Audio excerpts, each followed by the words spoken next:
இதுவரை இல்லாத கொடூர தாக்குதல். காசா மக்களுக்கு என்ன ஆனது என்றே தெரியாத நிலை.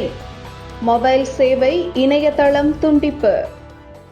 ஐநா மன்றத்தில் இஸ்ரேல் அமெரிக்காவுக்கு பெரும் அவமானம் ஏற்பட்ட நிலையில் அந்த கோபத்தை தற்போது காசாவின் அப்பாவி மக்கள் மீது காட்டி வருகிறது இஸ்ரேல். வெள்ளிக்கிழமை இரவு முன் எப்போதும் இல்லாத அளவு குண்டு மழை பொழிந்துள்ளது. அதிகாலை வரை தாக்குதல் நீடித்து உள்ளது.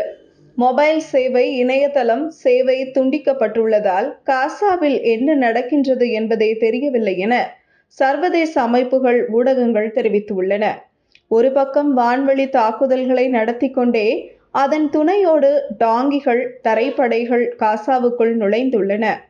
இதனால் எங்கெங்கு தாக்குதல் நடத்தப்பட்டுள்ளன, அங்கு எத்தனை பேர் கொல்லப்பட்டுள்ளார்கள், எத்தனை பேர் காயமடைந்தார்கள் போன்ற எந்த தகவலும் வெளி உலகிற்கு தெரியவில்லை.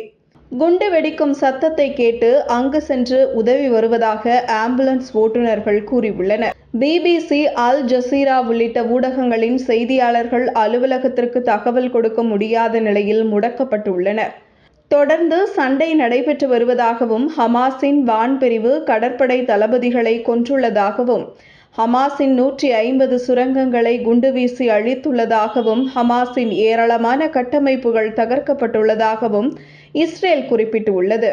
அதே நேரம் வெள்ளிக்கிழமை நள்ளிரவு ஹமாஸ் வெளியிட்டுள்ள ஊடக அறிக்கையில் இஸ்ரேல் படையை தொடர்ந்து எதிர்கொண்டு வருவதாகவும், 3 இடங்களில் போர் நடைபெற்று வருவதாகவும் தெரிவித்தது. இஸ்ரேலின் தரைவழி தாக்குதலை எதிர்கொள்ள முழு பலத்துடன் இருப்பதாகவும் ஹமாஸ் கூறியிருந்தது. சனிக்கிழமை காலை முதல் பிற்பகல் வரை காசாவில் என்ன நடந்து கொண்டிருக்கிறது என்பதை சர்வதேச ஊடகங்கள் கூட முழுமையான தகவல்களை வெளியிடவில்லை என்பது குறிப்பிடத்தக்கது.